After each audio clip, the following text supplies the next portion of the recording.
L'âme de Louisa se détache de son corps, une première fois. Souffrance que Jésus lui transmet dans cet état. Si ce n'eût été d'un ordre explicite donné en vertu de l'obéissance, je n'aurais sûrement jamais consenti à mettre sur papier, dans l'humiliation, les étranges épisodes de ma vie, qui, de jour en jour, devenaient moins exceptionnels. Sans doute, pour quelques personnes, ils sembleront bizarres. Je n'ai pas le choix. Je dirais que mon bien-aimé Jésus, après s'être montré à moi de la manière que j'ai précédemment si gauchement décrite, souffla de sa bouche une fragrance céleste qui m'envahit dans mon corps et mon âme.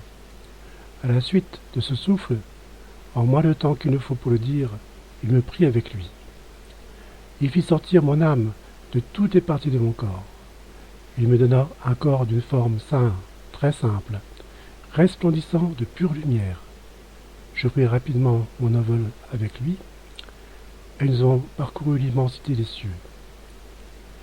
Puisque c'était la première fois que j'expérimentais ce merveilleux phénomène, j'ai pensé, vraiment, le Seigneur est venu pour me prendre, et certainement, je vais mourir. Quand je me suis trouvé hors de mon corps, les sensations que mon âme ressentait étaient les mêmes que je ressentais quand j'étais dans mon corps. Avec la différence que, quand l'âme est unie au corps, elle perçoit chaque sensation à travers les sens et les transmet aux puissances du corps. Dans l'autre situation, l'âme reçoit toutes les sensations directement. Elle comprend instantanément tout ce qu'elle traverse. Elle pénètre même les choses les plus cachées et imperceptibles, de près ou de loin, uniquement dans la volonté de Dieu.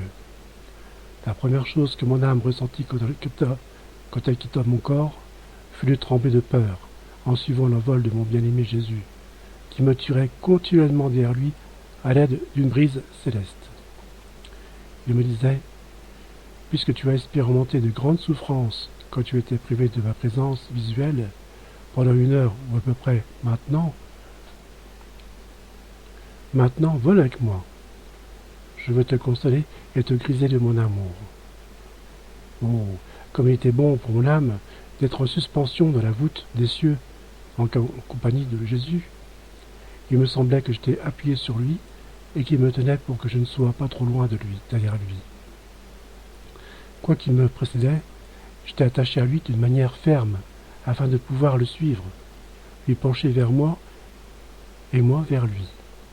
Pendant qu'il me soutenait, il me tirait par son doux souffle. En somme, j'ai intérieurement une bonne représentation de ce qui est arrivé, mais je n'ai pas les mots avec lesquels le décrire.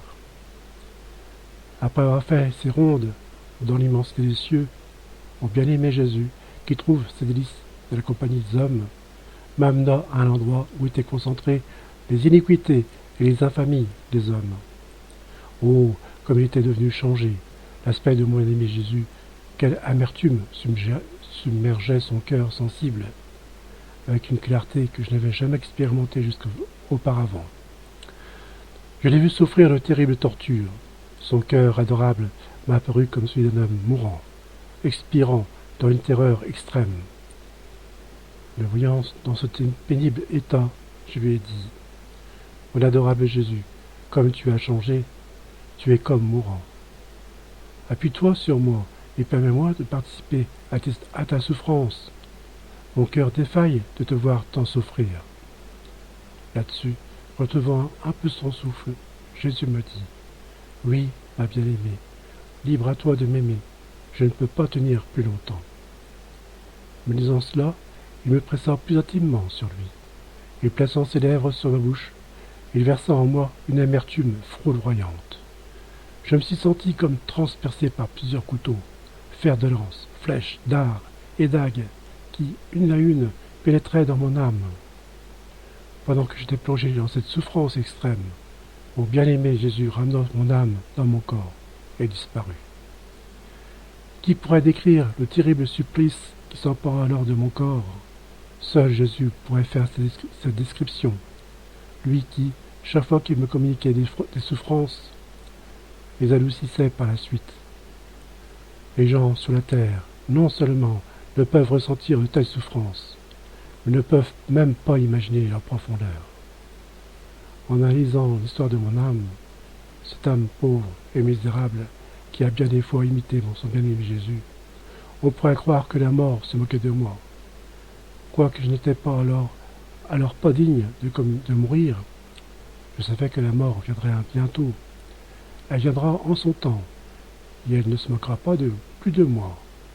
Ce serait plutôt moi qui le ridiculiserait en disant « J'ai badiné bien des fois avec toi, je t'ai effleuré au moins 100 000 fois, je n'ai plus qu'égaliser le compte avec toi. » Je dis cela car à belles occasions j'aurais pas quitté ce monde si ce n'eût été de Jésus, qui, après avoir communiqué directement l'atroce souffrance à mon âme, me réanimait.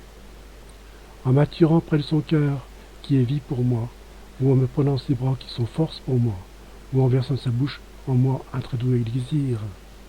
Et puisque les souffrances communiquées directement à mon âme sont plus terribles que celles communiquées à mon corps, je dirais sûrement morte, bien des fois si ce n'était de ce merveilleux Jésus. Ah.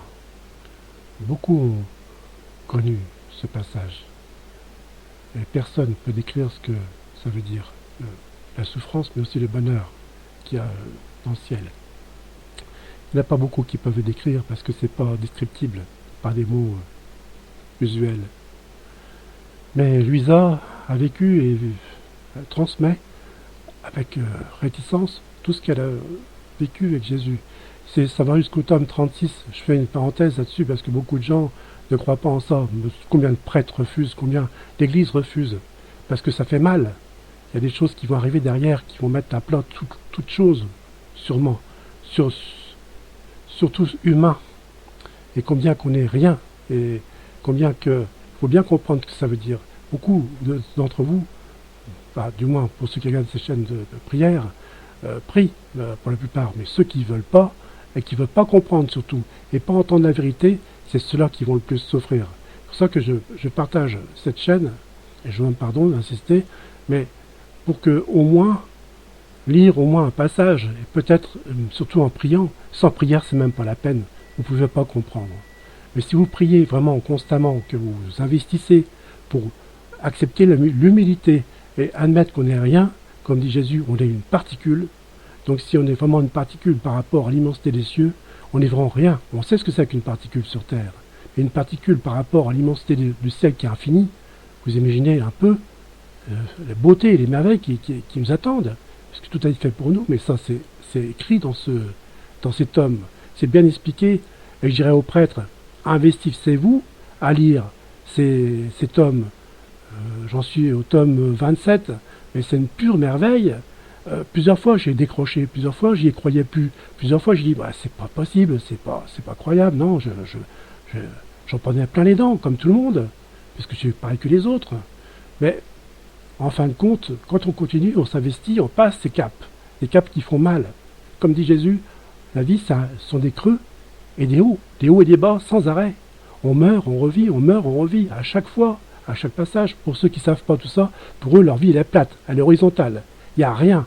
Mais quand vous investissez dans tout ça, tout ce qui est donné pour nous, d'apprendre les vérités, bah, c'est chemin chaotique.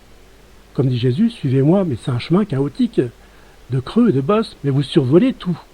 Vous n'êtes plus à l'horizontale, même si vous êtes en bas. Et après en haut, le point milieu, bah, vous n'y êtes plus. Vous êtes au-dessus de tout ça. Et là, franchement, vous passez vraiment par des étapes extraordinaires, et les grâces reçues sont à la mesure de l'effort et de la persistance que vous avez à continuer à avancer avec Jésus. Luisa, merci, parce que sans ces écrits que Jésus a voulu, il a choisi Luisa de toute éternité, c'est Dieu qui choisit. Et donc, bah, il faut transmettre, c'est ce que je fais, je transmets. Beaucoup diront bof, mais d'autres, quelques-uns, diront oui, en effet. Et encore moins diront oh, j'étais jusqu'au bout. Et changement radical de vie, changement radical de la vision des choses, vous voyez le monde comment il est, bah, bref, je vous laisserai découvrir parce que ça appartient qu'à chacun d'entre vous, de toute façon. C'est une expérience unique et personnelle. Je vous remercie.